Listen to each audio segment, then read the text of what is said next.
So hello students, আজি আমি start কৰিব গৈছো এক্সাৰসাইজ তোমাৰ লেসন নম্বৰ 3 হ'ব আৰু এটো হ'ল প্ৰিন্সিপল অফ ম্যাথমেটিক্যাল ইন্ডাকশন ইয়াৰ ওপৰত এক্সাৰসাইজ 3.5 ৰ ওপৰত কংগ্ৰুয়েন্সি টো টপিক আছে ইয়াৰ ওপৰত পুৰা কমপ্লিট ভিডিও বনোৱা হৈছে ইয়াৰ থিওৰেমছ খিনি ডিটেইলছত ডিসকাস কৰা হৈছে তোমালোকে যদি চাব বিচাৰা তেতিয়ালে প্লেলিষ্টত যাবা আৰু প্লেলিষ্টত তোমালোকে লিংকৰ ডেসক্ৰিপচনটো পাই যাবা বা মোৰ চেনেল maths.fair সাৰ্চ কৰিলে হ'ল তাতে তোমালোকে প্লেলিষ্টটো পাই যাবা আৰু প্লেলিষ্টত ক্লিক কৰিলে এটা ওলাই আহিব lesson 3 Arithmetic of integer. Now, আমি start কৰো আমাৰ যেটো ফাৰ্স্ট এক্সাৰসাইজ আছে principle of mathematical induction so এটো কি হয় বেসিক্যালি এটো ইয়াৰ কনসেপ্ট প্ৰথম বুজিলম তাৰ পিছত আমি এক্সাৰসাইজ সলভ কৰিম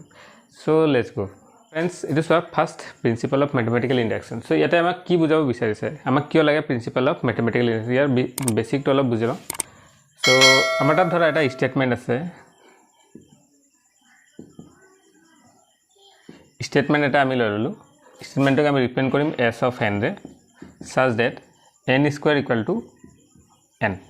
সো এটো এটা স্টেটমেন্ট হয় এটা এই স্টেটমেন্টটো কিমান ভ্যালিড হয় ঠিক আছে আমি যে এটো ফর্মুলা হিচাপে বুলি ইউজ কৰো তে ফৰ্মুলাটো কিমান ভ্যালিড হয় হেটো আমাক চেক কৰিব আছে ঠিক আছে তো যিমান নেচুৰাল নাম্বাৰ আছে গুটে কিটাৰ কাৰণে ভ্যালিড হ'ব নে নহবতিয়াতে বেসিক্যালি আমি নেচুৰাল নাম্বাৰৰ বিষয়ে ডিসকাস কৰিম ঠিক আছে সো লেটস সি আমি যদি এটা s of 1 পুট কৰো যদি n ৰ জায়গাত 1 পুট কৰো তেন্তে কি আহিব 1 square equal to 1 so 1 square equal to 1 that means 1 is equal to 1 so it is true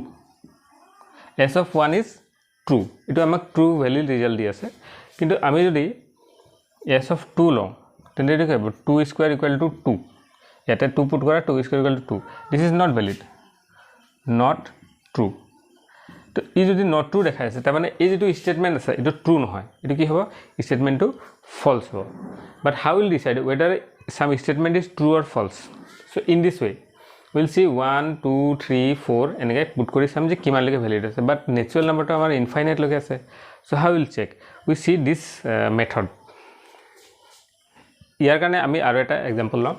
so আমাৰ এটা স্টেটমেন্ট আছে s of n equal to s of n such that statement equal n square plus n plus 41 ঠিক আছে এটো এটা statement আছে আৰু এই স্টেটমেন্টটো এনেকে স্টেটমেন্ট হয় যত আমি n ৰ জায়গাত যিকোনো ভ্যালু পুট কৰিলে মিন্স যিকোনো নেচুৰাল নাম্বাৰ পুট কৰিলে ই আমাক প্ৰাইম নাম্বাৰ দিয়ে যেনেকুৱা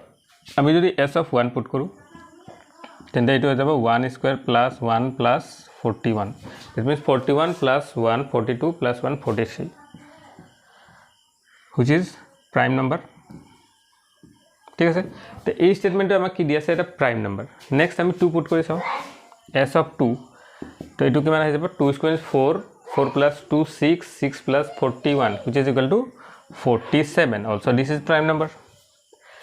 3 পুট কৰো so এটো হৈ যাব 3 square means 9 9 plus 3 12 12 plus 41 so 41 plus 12 কিমান হৈ যাব 53 okay 53 is also a prime number so আমি কি দেখিলো ইয়াত যিমানখিনি ভ্যালু পুট কৰো গুটেকিটা আমাক কি নাম্বাৰ দি আছে prime number so in this way if we continue up to s of 39 so it will give us a prime number এটো আমাক কি দিব এটা প্ৰাইম নাম্বাৰ but যেনেকৈ আমি 40 ত মুভ কৰিলো s of 40 so এটা আমি পুট কৰি চাও যে 40 ত আমাক কি দি আছে so এটা 40 স্কয়াৰ plus 40 plus 41 so ইয়াক আমি এনেকৈ লিখি পাৰো 40 square plus 40 plus 40 plus 1 or 1 টোক আমি 1 square লিখি পাৰো যেটো আমি লিখি পাৰো 40 square plus 2 into 40 plus 1 square যেটো হৈ যাব 40 plus 1 whole square which is equal to 41 square ঠিক আছে সো ই আমাক কি দি আছে 41 স্কয়ার ওকে সো 41 স্কয়ার এটা কোনোবা স্কয়ার নাম্বার এটা প্ৰাইম নাম্বাৰ হ'ব পাৰে জানো স্কয়াৰ নাম্বাৰটো প্ৰাইম নাম্বার নহয় ঠিক আছে so basically which is not prime so কিছুমান নাম্বাৰ কাৰণে ই ভ্যালিড হৈ যায় বাট আমি গুটেখিনি নাম্বাৰ যদি চেক কৰো তেন্তে হেকিটা ভ্যালিড হ'ব নাই হেতু আমি ক'ব পৰা নাই ভালদৰে সো ইয়াৰ কাৰণে এটা মেথড ডেভেলপ কৰা হল আৰু এই মেথডটো হৈ গল তোমাৰ principle of mathematical induction so আমি কেনেকৈ চেক কৰো সেই বস্তুটো আমি চাও সো হেল্ল' ষ্টুডেণ্টছ এইটো আমি বুজিবলৈ এটা এক্সাম্পল চাওঁ সো ইয়াত চোৱা ইয়াতে মানে কি হয় ইমাজিন কৰা যে this are some bricks which are arrange in this pattern এইটো কিছুমান ব্ৰিক্স হয় যেটো এইটো পেটাৰ্ণত এৰেঞ্জ কৰা হৈছে আৰু এইটো আমাৰ ফাৰ্ষ্ট ব্ৰিক তাৰপিছত ছেকেণ্ড ব্ৰিক আৰু ইমান ক্লোজ ৰাখা হৈছে যাতে এটা ব্ৰিক যদি পৰে তো সেইটো আনটোৰ ওপৰত পৰিব আৰু হি পিছৰটোও পেলাব ঠিক আছে তো মানি লয় এইটো যদি পৰি যায় ইয়াৰ ওপৰত ঠিক আছে ফাৰ্ষ্ট ব্ৰিকটো যদি ছেকেণ্ড ব্ৰিকত পৰি যায় ইয়াতে ডিষ্টেন্সটো এনেকৈ আছে যে ই পৰিলে ইয়াৰ ওপৰত ষ্ট্ৰাইক কৰিব তেতে ই আকৌ ছেকেণ্ডটো হেনেকৈ ষ্ট্ৰাইক কৰিব একে সমান ডিষ্টেন্সত ৰাখা হৈছে তেন্তে এটা যদি আমি এটা পেলাই দিওঁ চোৱা এটা ইটা পেলাবলৈ জাষ্ট আমি এফৰ্ট পুট কৰিলোঁ ই গোটেই এটা ইটাই পেলাই লাষ্টৰ ইটাটো কি হ'ব ই পেলাই দিব ঠিক আছে সো আমি কম যে গোটেইকেইটা ইটা পৰিবলৈ আছে বাট ইয়াত এনেকৈ হ'ব পাৰে যে মানি লয় এইটো আমাৰ কে নাম্বাৰ ইটা হয়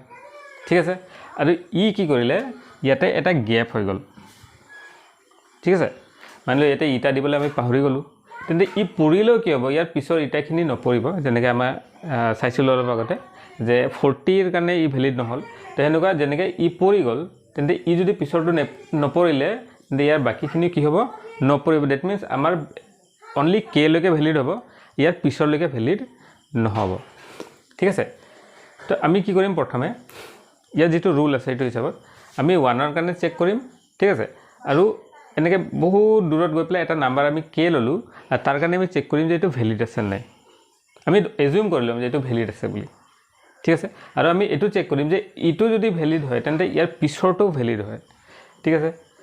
তো ইয়াৰ পিছৰটো যদি ভেলিড হৈ যায়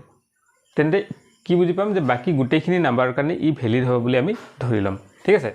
এইটো কনফাৰ্ম হয় বাট আমি ধৰি ল'ম যে ইয়াৰ বাকি গোটেইখিনি কাৰণে এইটো ভেলিড হ'ব বিকজ নাম্বাৰছ আমি ফিক্স নাপাওঁ ইনফাইনাইট নাম্বাৰ পাওঁ সো আমি কি কৰোঁ ইয়াৰ কাৰণে এই ইয়াৰ পিছৰ যেটো ইটা হ'ব এটোক আমি ল'ব পাৰোঁ n = k + 1 সো ইটস যদি k ধৰা তোমাৰ 100 হয় তো k + 1 মানে কি হ'ব 100 + 1 means 101 মানে পিছৰ ইটাটো কিমান হ'ব 100 + 1 means 101 যদি এই ইটাটো পৰি যায় তাৰমানে আমি ধৰি ল'ম যে গোটেইখিনি ইটা হি পেলাব আৰু গোটেই ষ্টেটমেন্টটো কি হ'ব ভ্যালিড হৈ যাব ঠিক আছে মানে গোটেইটা ইটাই পৰিব এতিয়া এটো বুজিবৰ কাৰণে আমি প্ৰিন্সিপাল অফ ম্যাথমেটিক্যাল ইন্ডাকশনৰ যিখিনি ৰুল আছে সেইখিনি প্ৰথমে ওয়াৰ্কিং যেটো ৰুল আছে হেতু আমি স্টেপ ওয়াইজ লিখি পেলাই চাওঁ এটো বুজিবলৈ চেষ্টা কৰিম সো ওয়াৰ্কিং ৰুল সো আমি স্টেটমেন্টটো আমি চাওঁ প্ৰথমে ইয়াত চোৱা ওয়াৰ্কিং প্ৰসিডিউৰ সো ৰুল যেটো ওয়াৰ্কিং ৰুল আছে এটো আমি চাওঁ let s of n be a statement আমি লৈ ললো s of n এটা স্টেটমেন্ট হয় অর থিওরাম ঠিক আছে যেনেকৈ মই দেখাইছিলো s of n = n² + এইটো চোৱা এনেকৈ s of n আমাৰ এটা স্টেটমেন্ট হয় ইয়াক আমি লিখিলো n² + n + 41 এটো ঠিক আছে এটা স্টেটমেন্ট অর থিওরাম আমি ধৰি ললো in order to prove any result by mathematical induction আমি যদি এটো mathematical induction দ্বাৰা প্ৰুভ কৰিব আছে তেন্তে উই proceed the as following মানে এই হিসাবে চলিব লাগিব first soya step 1 verify the result is true for n = 1 আমি n = 1 ৰ বাবে ইয়াতে 1 পুট কৰি চাম স্টেটমেন্টটো ভ্যালিড আছে নাই নেক্সট হৈ গল আমি স্টেপ 2 সাপোজ কৰিলম ধৰি লও যে n = k ৰ কাৰণে ৰিজাল্টটো ট্ৰু আছে তো suppose the result is true for n = k আমি ধৰি লও ঠিক আছে এজিউম কৰিলম স্টেপ 3 আমি প্ৰুভ কৰিম যে এই ৰিজাল্টটো n = k + 1 মানে তাৰ পিছৰ ঘৰটোৰ কাৰণে এটো ট্ৰু আছে ঠিক আছে যদি এটো ট্ৰু হৈ যায় তেন্তে s of n যেটো আছে এটো ট্ৰু হ'ব for n belongs to all natural numbers so these are steps of procedure now let's see an example to understand this better so hello friends এতিয়া আমি কৰিব গৈছো এটা এক্সাম্পল আৰু এক্সাম্পলৰ দ্বাৰা এটো আমি বুজিবলৈ চেষ্টা কৰো যে কেনেকৈ principal of mathematical induction use কৰি পেলাই আমি এই স্টেটমেন্টটো ভ্যালিড শো কৰিব পাৰো so first of all let আমি কনসিডার করলু s of n এটা স্টেটমেন্ট s of n এটা স্টেটমেন্ট যেটো আমি লিখিলো 1 + 2 + 3 + ... up to n = n + 1/2 ঠিক আছে এতিয়া s of number 1 step s of 1 ৰ কাৰণে আমি ওলাম s of 1 টা ইয়াতে যদি n ৰ জায়গাত 1 পুট কৰো সো এটো 1 হৈ গল আৰু এটো সাইডে আমি 1 টো পুট কৰি চাও যে ট্ৰু আছে নে ফলছ আছে তো 1 + 1/2 তো আমি লিখিব পাৰো 1 = এটো কিমান হৈ যাব চোৱা এটো তোমাৰ হৈ গল 1 * 2/2 so 1 = কিমান হৈ গল এটো 2/2 which is equal to 1 আৰু এইটো হৈ গ'ল তোমাৰ এইটো ষ্টেটমেণ্ট ঠিক আছে so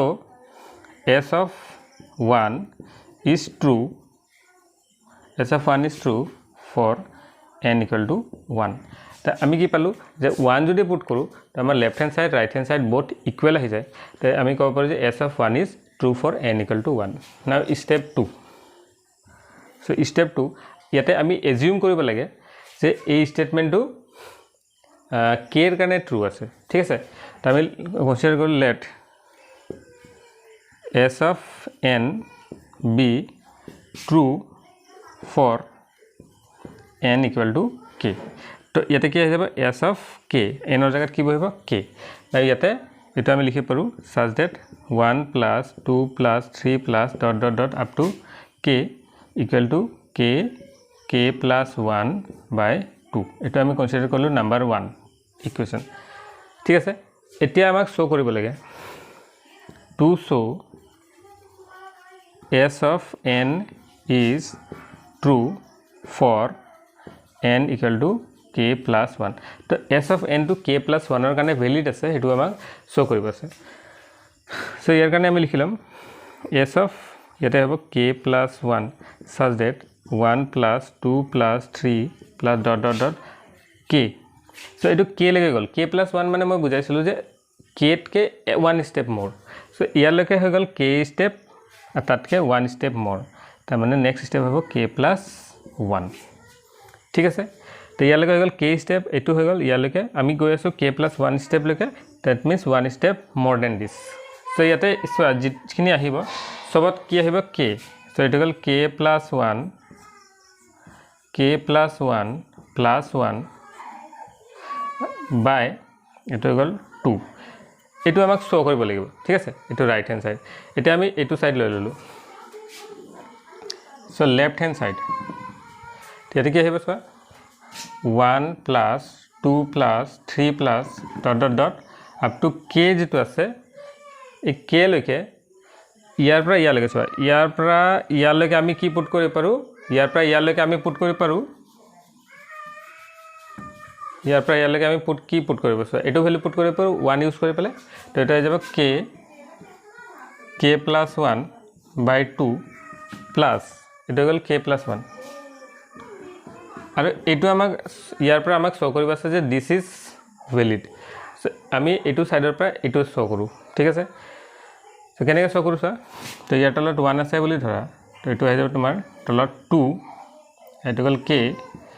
plus 1 plus 2 k plus 1 এটা আমি k plus 1 কমন লৈ লব পাৰো তো কমন ললে k plus 1 আর থাকি যাব k plus 2 by 2 তো হৈ যাব k plus 1 আর এটা যাব k plus 1 plus 1 by 2 ঠিক আছে তো আমার এটো কি হল right hand side so this is right hand side so ইয়াৰ পৰা আমি এটো কব পাৰো যে s of k plus 1 is true for n equal to k plus 1 so s of n is true for n equal to for all n belongs to capital N ঠিক আছে so এটো হৈ গল আমি এক্সাম্পলত চালো যে কেনেকৈ ম্যাথমেটিক্যাল ইন্ডাকশন এটা statement proof কৰিব কাৰণে ইউজ কৰা সো এটো হৈ গল